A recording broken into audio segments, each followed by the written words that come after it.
Good Sunday afternoon to you.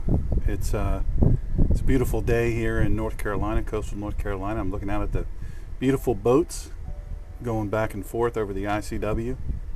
There's huge boats, gigantic, and then there's little boats that are utterly beautiful in their own way too. It's a breezy day, but it's perfect temperature. I don't think you could ask for better. So I wanted to take a few minutes and address something. I know that it's Memorial Day. I usually do a video, Memorial Day weekend. I usually do a video on Memorial Day. I don't know if I'll do one this year or not. But I am going to say a few words about the shooting in Uvalde and just what I've learned thus far and my impressions of it.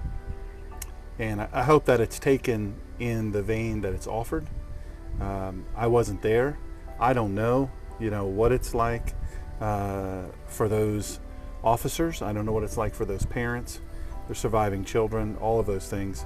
I know a little bit of what it's like for those officers, but to know the position that they're in now, where they're facing so much hate all across the nation. There's a lot of unanswered questions, but I'm going to answer some of them. Not that I have any particular in. I know some people down there, and I know law enforcement down there, both federal and state, and some regional law enforcement, as well as some Border Patrol guys who happen to be working that sector or the next sector over. That said, I'm not an insider by chance. I don't think for a moment that you should take me as that. All that said, I do have a little insight that I think would be beneficial. And some of that, I think, is born of reason. Some of it is from being in that career for a long time, both regionally and then federally and otherwise. That said, again, I wasn't there. It's so easy to Monday morning quarterback this. There's going to be so much more coming out that will nullify everything that's been said, or most of what's been said thus far. So with that in mind, I'll proceed forward. First, let me just establish on the outset, horrible thing. It's a horrible thing. There's no reason for this, and I don't think anybody would argue with that. I don't think anybody's for this. I don't think anybody would be in any way pleased with these events. It's a horrific thing, and for people to say that the NRA is happy about this, that the conservatives are happy about this, that gun nuts are happy about this. Well, considering the left considers gun nuts to be anybody that owns a gun, ever owned a gun, or ever shot a gun, or anybody that ever said gun without a frown, is a gun nut. They think every Christian is a right-wing, Bible-clinging, gun-toting gun nut. And so their perspective is skewed wildly. And it nullifies anything that they have to say. They don't know what they're talking about. So we have to establish that on the outset, a baseline, a benchmark of what sources to listen to pay any credence to. I want to address another thing right up front, and that is gun manufacturers, the gun shop that sold the firearms and the ammunition. And also I want to address, how does a kid who's poor obtain two firearms, very nice firearms. Daniel Defense makes phenomenal firearms. Great company. I'm going to talk about them in a second. And then ammunition and then some other things.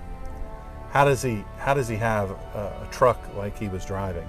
First of all, that truck didn't belong to him. So let's take that out of the discussion. So conspiracy theorists who think that this was a CIA thing to push the nation into demanding, air quotes, gun control is not accurate. Second of all, he shot his grandmother in the face, and that's horrible. There's some that are railing against the grandmother and the mother, and even the father, they're calling him all kinds of names, absentee, this, that, and the other. They don't know the situation. And I think if you don't know the situation at all, you have no business commenting on it, because everything is supposition. So I want to talk about, let's go back to the gun manufacturer, Daniel Defense. They're good people. I know them there. I fired their firearms. They are supremely well made. I think Ford and Chevy and Honda and Toyota are also extremely great manufacturers. They make great, great, great vehicles. I think Tesla makes a great vehicle. But when a vehicle is in a car crash, not a car accident, there's no such thing as car accidents. There are crashes. What happened to me in 2012 was a crash. It wasn't an accident. We never scream for the manufacturers of those automobiles to stop manufacturing them. Even electric vehicles, we don't scream for that. We don't say, hey, car crash, you killed 5. I know of several crashes that killed 5 or more people one time. We don't ever blame the car, the vehicle, for the murder. We don't ever do that. But for some reason, and the left does this as a strategy, but for some reason, common sense people, fall prey to that strategy so easily. And I think it's peer pressure. So let's set that aside. Let's just establish at the outset that gun manufacturers have every right to manufacture automobiles. Understand that the left isn't suing the gun manufacturers. And believe me, the left is all over the families right now. They're all over them. They have lawyers and Spanish-speaking lawyers, because most of them were Spanish or Mexican and otherwise Spanish-speaking. And they're all over them already. They're all over the families already. They're trying to find any in that they can to say, hey, we want to represent you to get justice for your child. We want to represent you. We want you to be well served, and we want to make sure that your child is remembered, and that this didn't happen in vain. We need to make these gun manufacturers pay. We need to make the gun shop pay. We need to make Republicans and conservative gun advocates pay. And this is the only way we can do it. So this is what we have to do. And they make a strong plea. They make a powerful, compelling argument. But it's a political thing for them. They don't care about these families.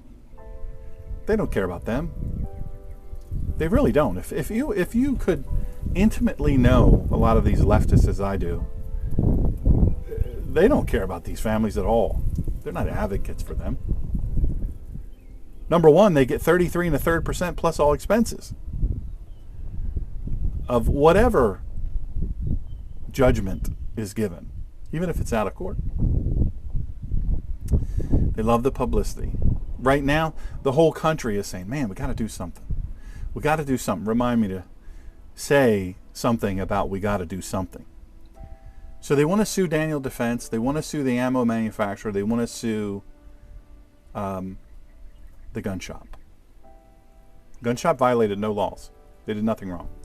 Well, he went in 2 days, 2 different days. He separated the purchases. Well, why didn't that raise a red flag? Well, it did raise a red flag. It did, but there's only so much they can do. The gun shop isn't the federal government. Gun shop's not federal government. The gun shop is not legally or constitutionally permitted to go, I don't think you're safe to carry a firearm. Something hanky about you. Right? Not at all. The people that work at gun shops are not psychologists. The people that work at gun shops are not mental health professionals. And frankly, while I'm on that run, let's talk about the fact that every time this happens, there's this big scream for mental health evaluations as part of gun purchases. Well, who do you propose is going to do that? Who's going to do that? How's that going to happen? Who's going to fund it? Oh, well, we'll make the gun purchaser fund it. We'll make the gun manufacturer fund it. Well, you're going to put them out of business. Well, that's good. That's a good thing. We put them out of business. Without guns, this country would have never been founded. We wouldn't have freedom today. We'd be called some other name by now. The left would say, well, that'd be good.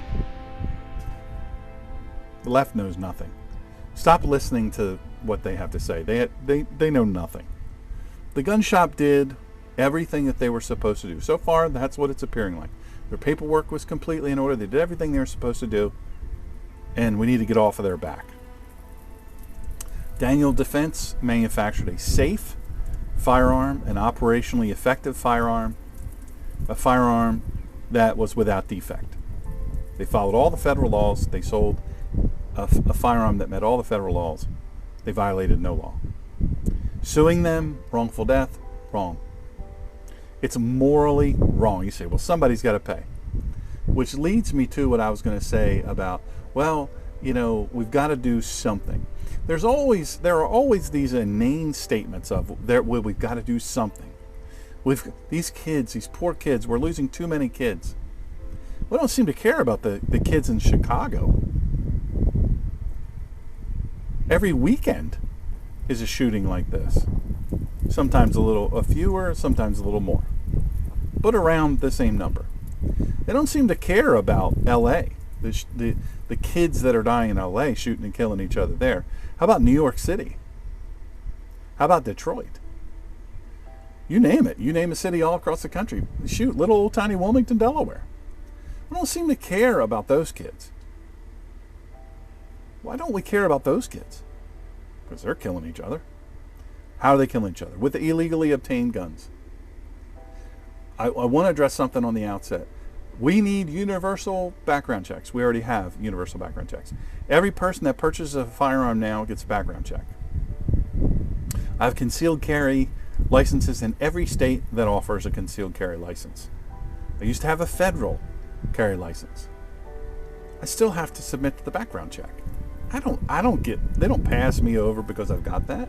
Even though in order to get that, I went through the ringer with background checks. So that already happens. Well, people are buying the guns on the internet. They're buying guns on the internet. Now you can't buy a gun on the internet. Well, yes, you can. I see all these things. You can buy guns on the internet. No, you can't. Here's what happens. You order a firearm from a provider on the internet. Then the next thing that happens is, guess what? You then have to have that firearm shipped at your expense to a federal firearms licensed gun dealer, local. When you go into that gun dealer, you have to fill out the paperwork just as though you're buying the firearm there. You have to pay your fee, and then guess what happens? You get a federal firearms background check. You get a background check. So people that say gun show loophole, there's no gun show loophole. You get a background check just like you were going into a gun shop. If you go to a convention center and there's a gun show there and people are selling guns, you have to pass a background check before you can leave there with a firearm. You don't get to carry it around and maybe sneak out the backside. No, they say, well, people are buying guns out of trunks and parking lots. Well, that's also a violation of the law. And they have police officers that walk around the parking lot to prevent that. So let's set all those myths aside. Well, we want red flag laws. We know by a matter of proof that red flag laws don't work. They don't work. They go the other direction. Why? Because anyone, a jilted girlfriend, a upset boyfriend, a angry, resentful spouse or ex-spouse, or an employee who worked for somebody knows that that person has firearms and they got fired because they didn't do their job. Guess what they can do now? You can make an anonymous call, say, hey, Jim O'Ryan over there, yeah, he's a little crazy. I heard him saying he was going to go shoot up the school. He was going to go shoot up the school board, and he was going to go do this and that. You understand how easily that's abused. And you say, well, Why is the left recommending that then if it's that easy to overwhelm?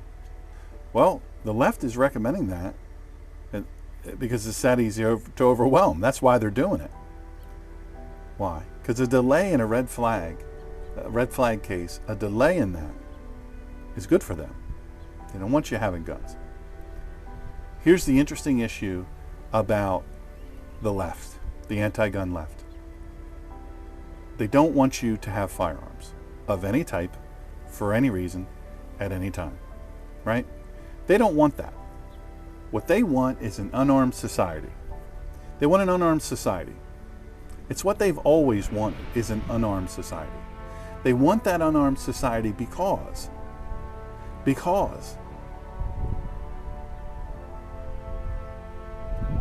they hate guns. But guess what? The only people that get to have guns in their world is them. The only people that get to have guns in their world are their elected leaders.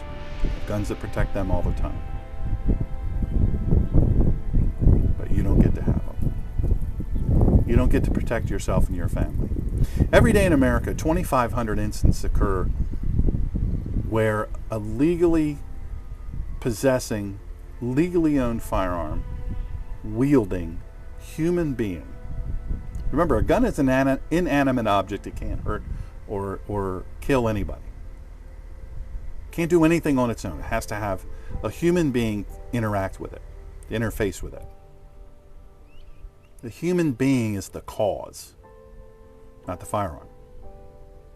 Remember, we said at the beginning of this, the car's not the cause of it. The car behind me is not the cause of it. If it gets in a crash tomorrow, if the person driving the car behind me was driving drunk or recklessly and they cause a death, you go after the driver. You don't go after the car manufacturer. Why would you do that?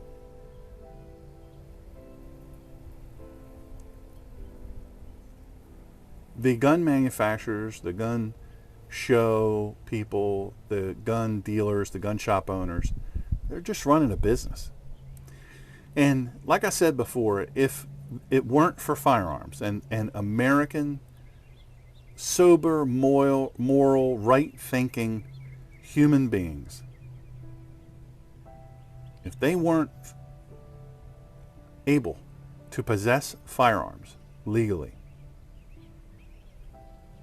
we wouldn't have America. I want to also address this thing. The police officers that were there, they were talking about the 19 that were outside that didn't go in. Well, we've learned now that that's not a correct characterization. They were in the building. They were stacked up outside there.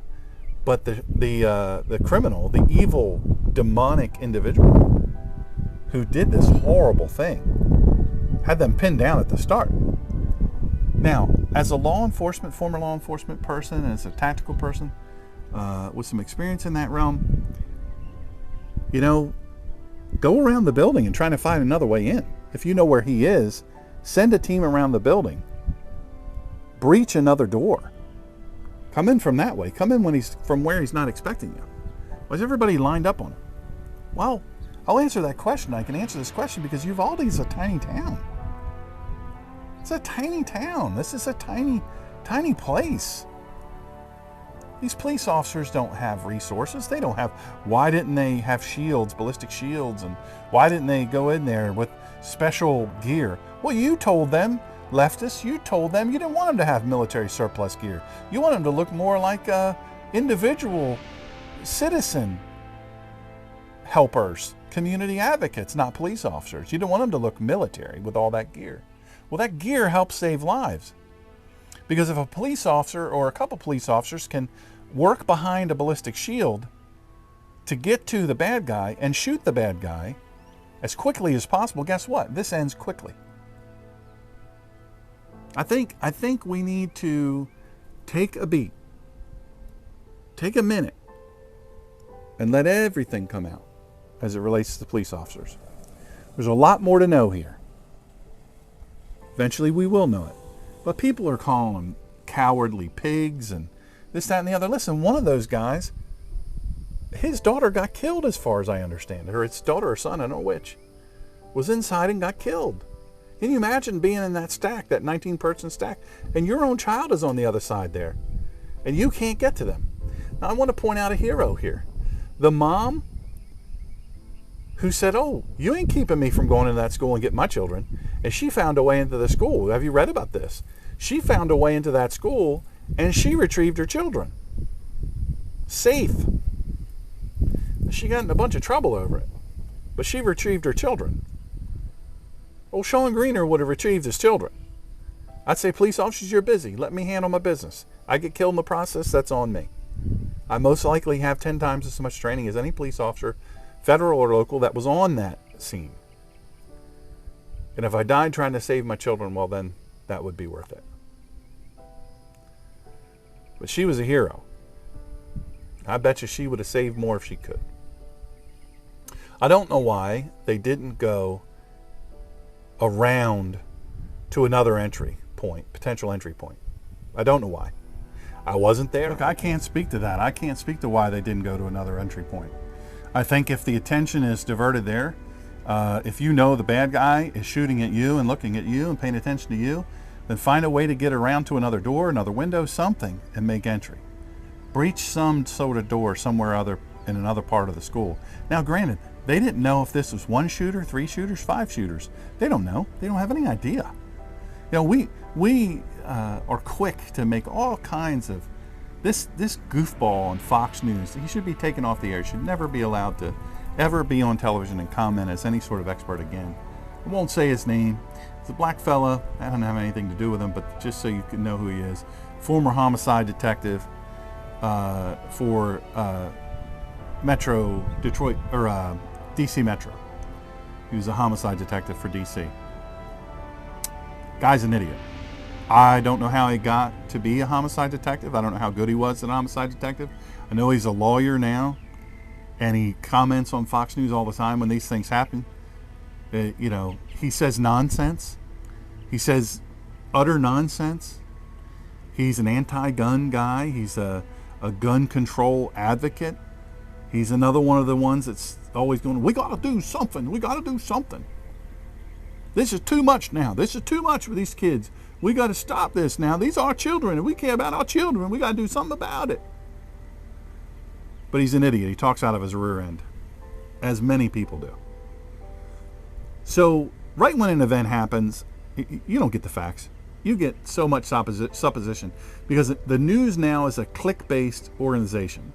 Jim Acosta, you remember that guy that was causing all the problems for President Trump, and Kayleigh McEnany, she handled him like this is breakfast. I eat people like you for breakfast. But he was a grandstander, and he was that way with President Trump when Trump was out there, and Trump ate him for breakfast too. But you wonder why he was like that. You say, why was he that stupid? Well, he was hated among his peers because he's doing this to get clicks. These people keep their jobs, and they keep the money rolling in.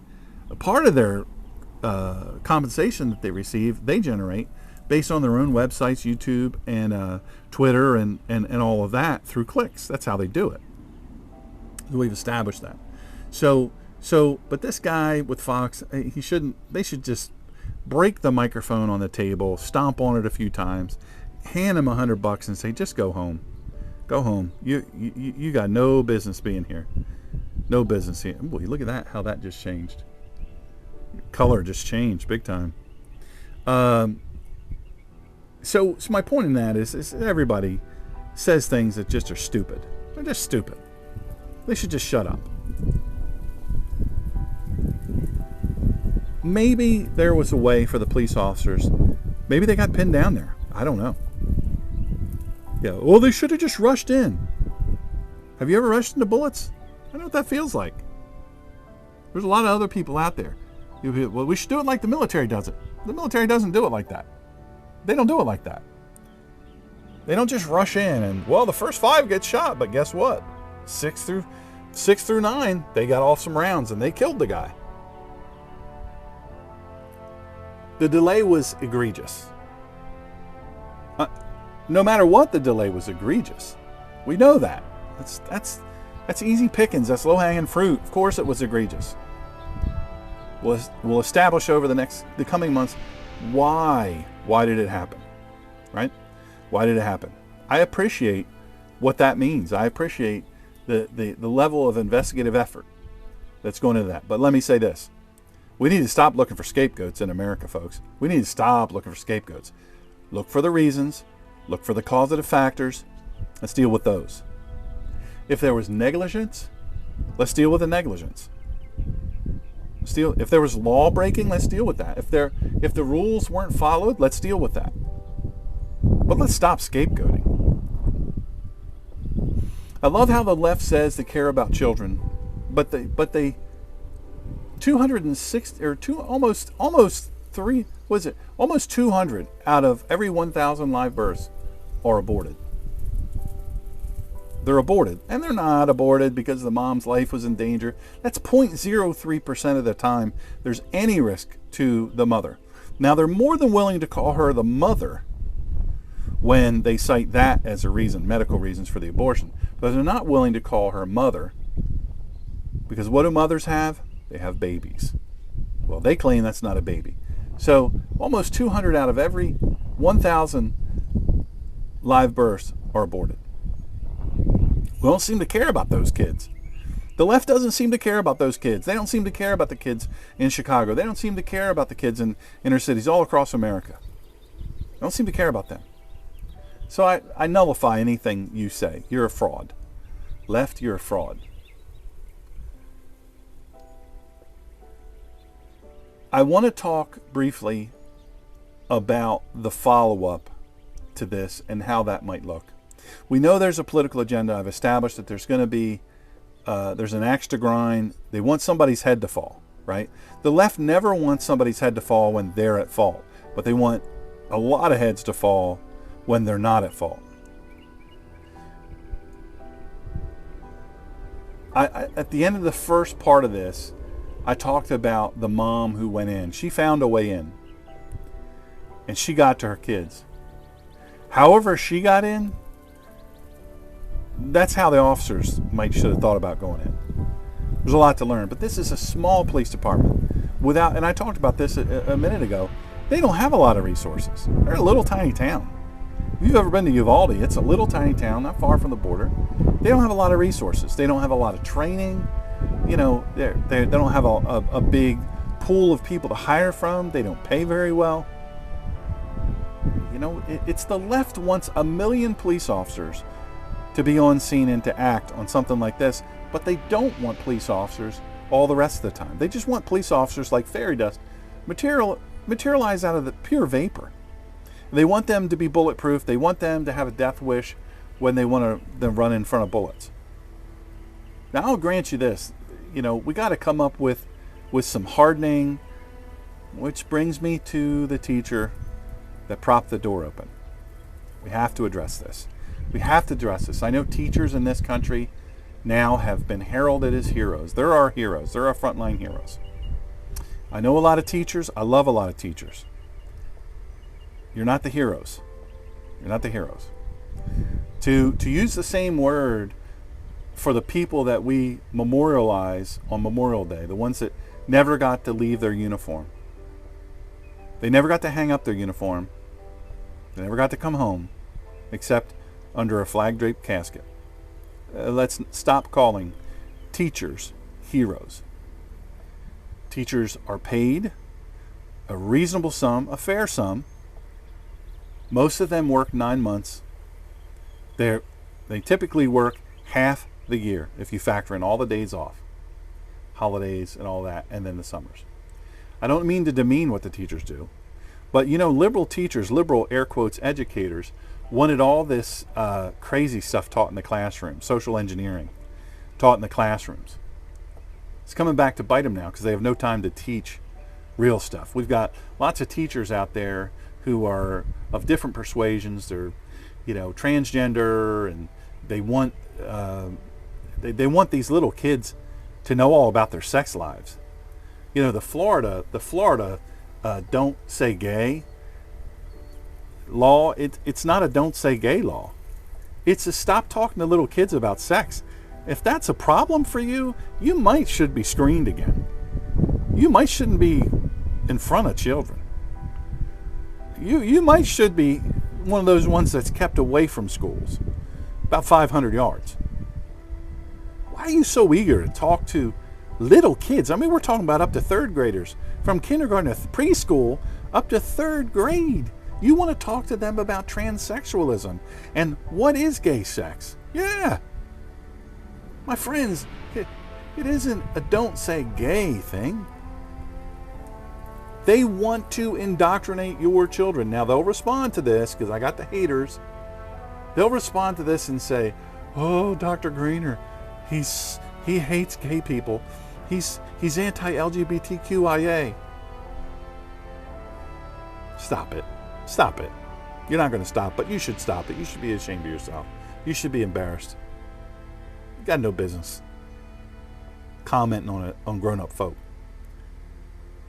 Fact of the matter of it is, you say, well, what does this have to do with shooting? Teachers are spending so much of their time on stupid liberal ideology, teaching stupid stuff that has nothing to do with potential success in this world as grown-ups. China's teaching their kids how to gut us.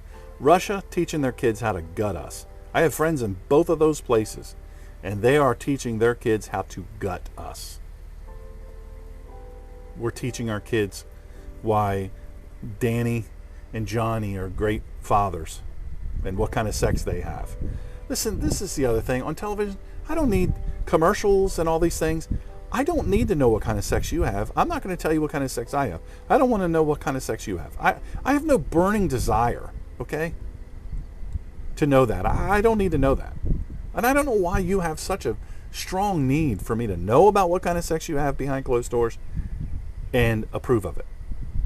You say you don't need my approval. Well, stop asking for it, for Pete's sake. Back to the shooting, you might say, well, okay, Dr. Sean, I kind of get a little bit of what you're saying here.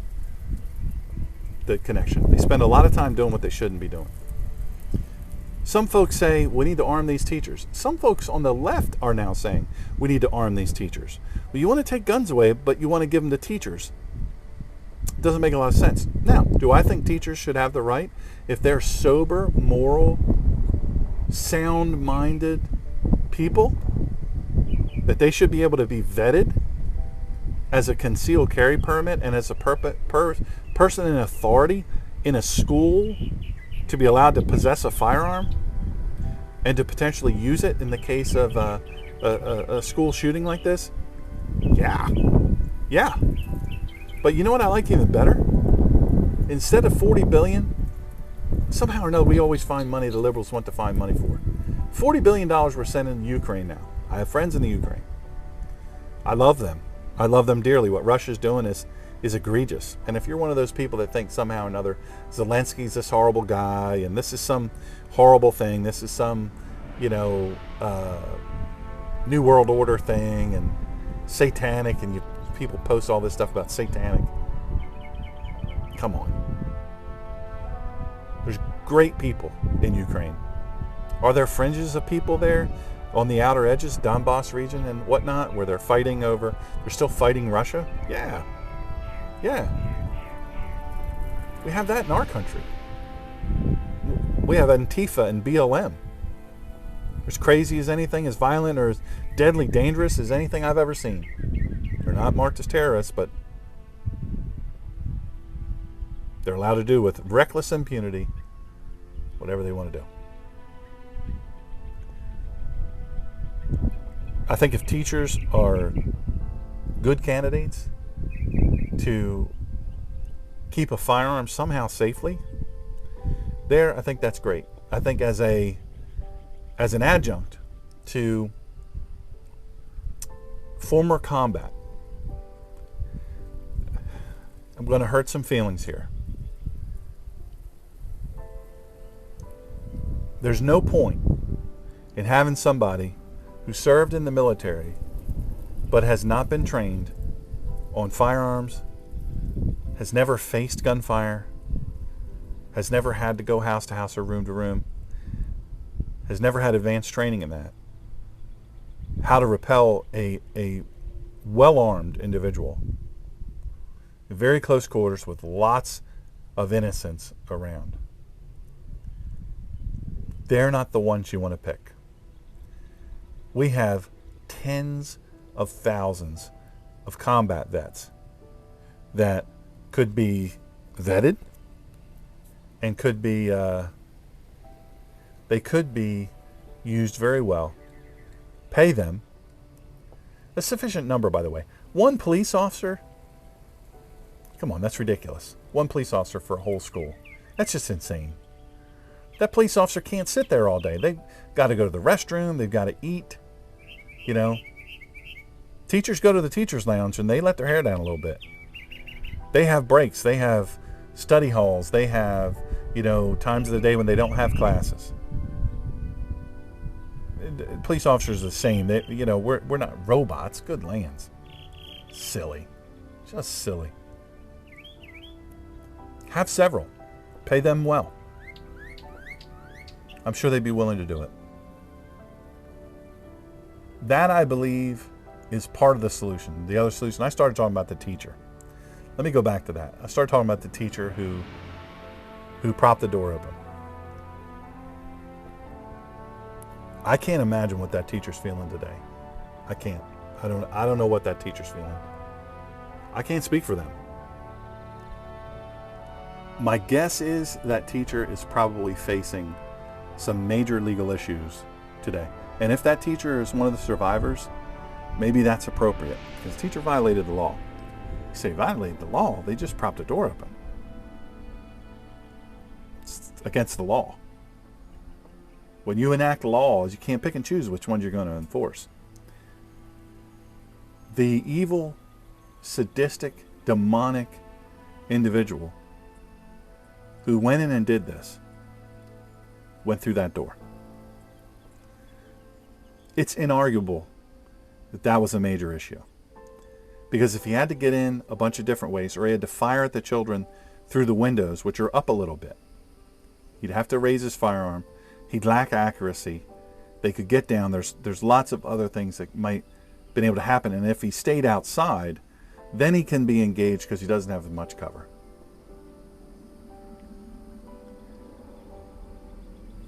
Let's not make her or him the scapegoat either. Let's not look for scapegoats. Let's look for solutions.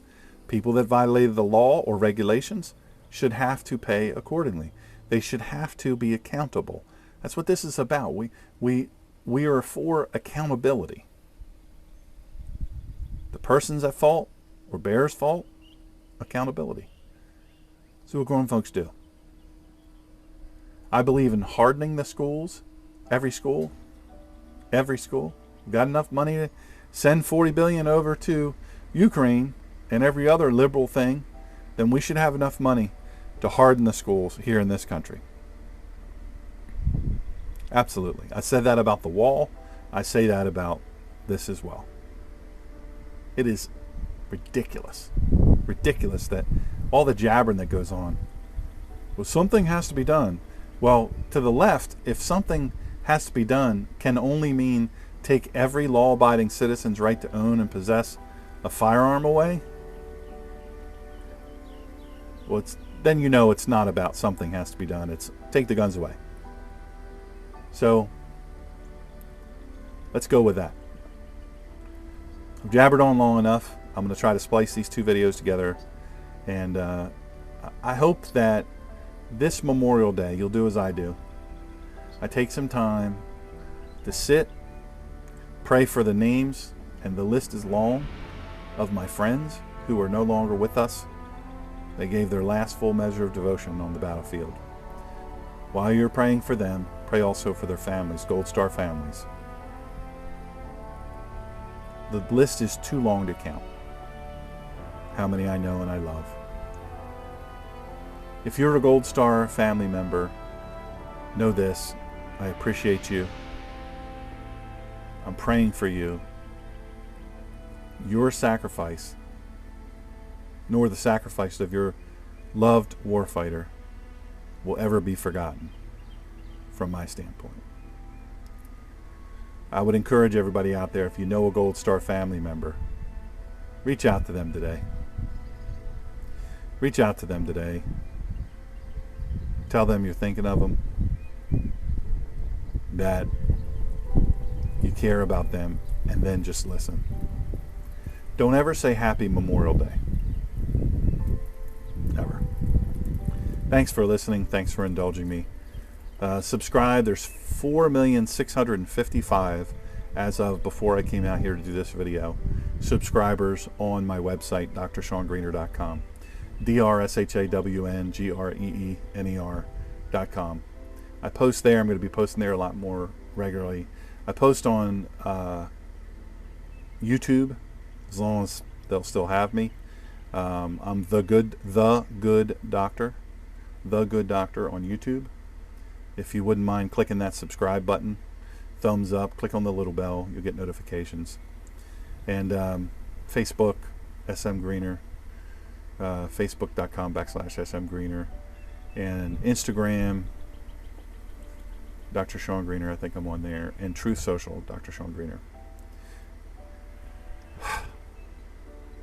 Memorial Day. Pray for these families in Uvalde. I can't imagine. I pray that God never tests me. Let me go first before my kids. And let there be healing. God bless you. Take good care.